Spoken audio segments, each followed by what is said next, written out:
Friends, कैसे हैं आप सब। आशा करती हूँ आप सभी अच्छे होंगे और केजी इफेक्टिव चैनल पर आप सभी का स्वागत है। आज हम करेंगे क्लास 4 कोपल हिंदी कार्य पुस्तिका का पाठ 18 बौना हुआ पहाड़। तो प्रश्न 1 देखते हैं। प्रश्न 1 है, कोष्टक में से सही शब्द चुनकर खाली स्थान भरिए। तो पहला प्रश्न है, दशरथ मांझी डैश के रहने वाले थे। तो दो ऑप्शन है, राजगीर और गया। तो दशरथ मांझी गया के रहने वाले थे, तो गया को यहाँ टिक कर देंगे और खाली स्थान में गया भर देंगे। ख है, दशरथ मांझी का जन्म डैश ईस्वी में हुआ था। तो 1930 या 1932। तो दशरथ मांझी का जन्म 1930 ईस्वी में हुआ था, तो यहाँ 1930 भर देंगे। ग है, पत्थर तोड़ने के लिए डैश का उपयोग किया जाता है।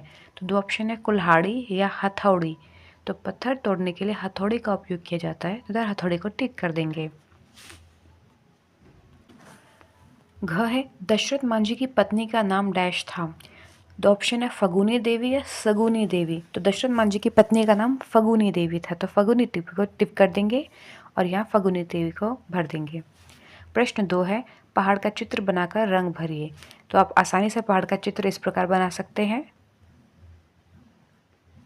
और इसमें अपने हिसाब से रंग करेंगे। चलिए प्रश्न 3 देखते हैं। प्रश्न 3 है, दिए गए वाक्य को सही करके लिखिए। पहला प्रश्न है, पहाड़ ने दशरथ काटा मांझी को। तो ये उल्टे पुल्टे शब्द है, आपको सही से अरेंज करके सही वाक्य बनाना है। तो हम इस प्रकार लिख सकते हैं, दशरथ मांझी ने पहाड़ को काटा। ख है, लकड़ी से कुल्हाड़ी को काटा जाता। तो इसको इस प्रकार से लिख सकते हैं, कुल्हाड़ी से लकड़ी को काटा जाता है। ग है, नरम पत्थर और है कठोर होता फूल। तो इस प्रकार से लिखेंगे इसको, पत्थर कठोर होता है और फूल नरम, या फिर पत्थर कठोर और फूल नरम होता है। दोनों प्रकार से लिख सकते हैं। घ, मांझी पूरा का जीवन दशरथ बीता में अभाव। तो इस प्रकार से लिखेंगे, दशरथ मांझी का पूरा जीवन अभाव में बीता। अड़, बहने हाथों खून से और घुटनों लगा। तो लिखेंगे, हाथों और घुटनों से खून बहने लगा। हाथों और घुटनों से खून बहने लगा। चलिए प्रश्न 4 है, लगभग समान ध्वनि वाले शब्दों के अर्थ लिखिए। मतलब ये शब्द ध्वनि समान करते लेकिन इनके अर्थ अलग अलग होते हैं। जैसे पहला है, यह कर्म। इस कर्म का मतलब होता है कार्य या फिर काम। यह क्रम। क्रम मतलब होता है ऑर्डर, सीक्वेंस या फिर अनुक्रम, किसी क्रम में लगना। ख, बहार। और एक ये है बाहर। बाहर मतलब होता है बाहर की जगह, कमरे से बाहर का स्थान या बाहर का कोई स्थान। यह है बहार। बहार मतलब होता है जैसे कि फूलों की बहार आ गई, यानी कि मौसम या फिर सुंदरता। ग, सुत। सुत मतलब होता है बेटा और सूत मतलब होता है धागा। यह है आदि।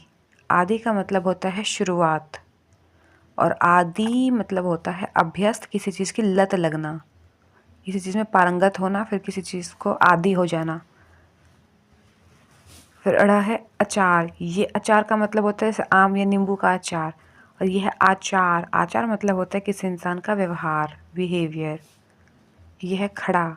खड़ा मतलब खड़ा होना, अपनी जगह से खड़े हो जाना। यह है खरा।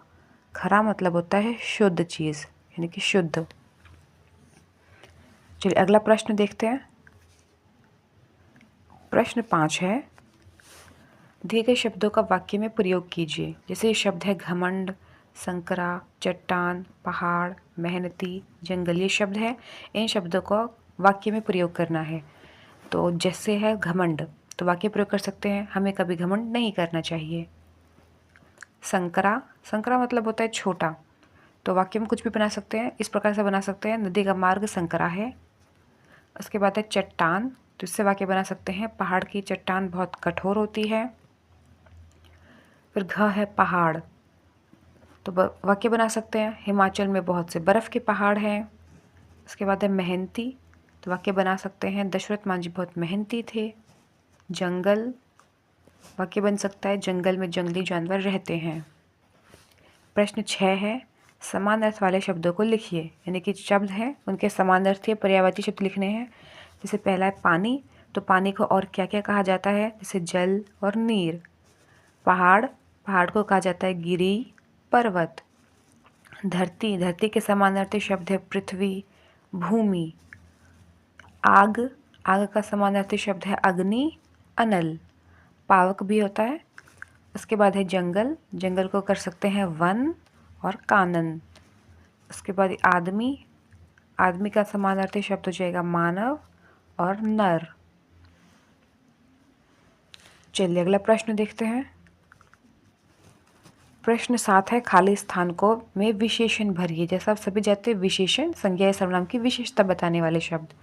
तो जैसे कि क, मदन अच्छा लड़का है, तो यहाँ विशेषण भर देंगे अच्छा। ख, बकरी मैदान में है, तो विशेषण भर सकते हैं काली बकरी मैदान में है। फिर है ग, शबाना के पास डैश कलम है। आप कुछ भी नीला, पीला, लाल लिख सकते हैं। तो शबाना के पास मैंने लिखा है शबाना के पास नीला कलम है। कलम की विशेषता है कि वो नीला है। फिर घ, नीले आसमान में सफ़ेद बादल है। फिर है बबली की साड़ी चमकीली है, या फिर बबली की साड़ी लाल, पीली, नीली, कुछ भी विशेषण आप लिख सकते हैं। मैंने लिखा है बबली की साड़ी चमकीली है। चलिए प्रश्न 8 है, आप घर और बाहर में कौन कौन से काम करते हैं लिखिए। तो घर में करने वाले काम और बाहर में करने वाले काम इस प्रकार से लिखने हैं। तो घर में करने वाले काम है खाना पकाना, बर्तन धोना, कपड़े धोना, पढ़ाई करना। और बाहर में करने वाले काम है राशन लाना, फल सब्जियां खरीदना, बैंक जाना, स्कूल जाना। ये बाहर जाने वाले काम हैं। चलिए प्रश्न 9 है, उदाहरण के अनुसार अलग अलग अर्थ देने वाले वाक्य लिखिए। जैसे उदाहरण है उत्तर, शिक्षक के प्रश्नों का उत्तर मोहन ने दिया। इस उत्तर का मतलब है आंसर। उसके बाद है उत्तर, इस उत्तर का मतलब है दिशा। राम का घर उत्तर दिशा में है। उसके बाद है हार, सीमा ने सोने का हार पहना है। इस हार का मतलब है गहना। ये है हार, रवि खेल में हार गया। इस हार का मतलब है हार जाना। उसके बाद है सोना, शीतल को पलंग पर सोना पसंद है। इस सोने का मतलब होता है नींद में सोना, लेट कर सोना। यह है सोना, इस सोने का मतलब होता है सोने की धातु। जैसे सुनार के पास बहुत सोना है, सोना मतलब ये गोल्ड, और इस सोने का मतलब होता है स्लीप। चलिए अगला प्रश्न देखते हैं। प्रश्न 10 है, चित्र को बनाइए और चित्र के विषय में वाक्य लिखिए। ये चित्र हथौड़ी का चित्र है। आपको ये चित्र इस बॉक्स में बनाना है और उसके बारे में 1-2 लाइन लिखनी है। जैसे हथौड़ी से कील को ठोका जाता है, हथौड़ी को छेनी पर मारने से चट्टान को काट सकते हैं। ये चित्र है पहाड़ों का। ये चित्र यहाँ बनाना है, आपको खुद से बनाएंगे। और कुछ वाक्य लिख सकते हैं, हिमालय क्षेत्र में बहुत सारे बर्फ़ के पहाड़ होते हैं। ये चित्र है कुल्हाड़ी की। वाक्य लिख सकते हैं, कुल्हाड़ी से लकड़ी को काटा जाता है। प्रश्न 11 है, पहाड़ के बारे में कुछ वाक्य लिखिए। तो कुछ वाक्य लिख सकते हैं कि भारत के उत्तर दिशा में बहुत सारे पहाड़ हैं जिनकी चोटियां साल भर बर्फ़ से ढकी रहती है। पहाड़ पर चढ़ना बहुत मुश्किल और थकाने वाला काम होता है क्योंकि पहाड़ ढलान वाले होते हैं। चलिए इसी के साथ ये कार्य पुस्तिका यहीं ख़त्म होती है। अगर आपको वीडियो अच्छा लगा तो लाइक, सब्सक्राइब एंड शेयर करें। Thank you.